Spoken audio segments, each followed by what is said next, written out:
ભરૂચ એલસીબીએ વાલિયા તાલુકાના મોખડી ગામના ટેકરી ફળિયામાંથી વિદેશી દારૂ ભરેલી એક ટ્રક ઝડપી પાડી છે।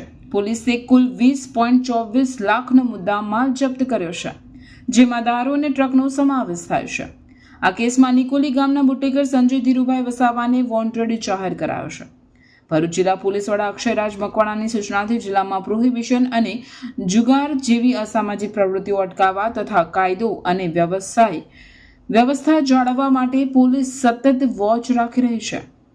આ સૂચનાના આધારે ભરૂચ એલસીબીના પીઆઈ એમપી વાળાના માર્ગદર્શન હેઠળ પીએસઆઈ આર.કે. રોરાણી અને તેમનો સ્ટાફ વાલિયા વિસ્તારમાં પેટ્રોલિંગ કરી રહ્યો હતો।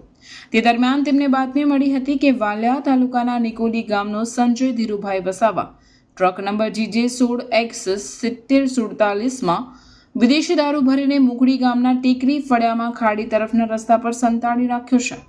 બાતમીના આધારે પોલીસે વોચ ગોઠવી મોખડી ગામના ટેકરી ફળિયામાં દરોડા પાડ્યા હતા। સ્થળ પરથી વિદેશી દારૂની કુલ 5,433 બોટલો મળી આવી હતી। પોલીસે 13.24 લાખનો દારૂ અને 7 લાખની ટ્રક મળી કુલ 20.24 લાખનો મુદ્દામાલ કબજે કર્યો છે। પોલીસે નિકોલી ગામના બુટલેગર સંજય ધીરુભાઈ વસાવાને વોન્ટેડ જાહેર કરી વધુ તપાસ હાથ ધરી છે।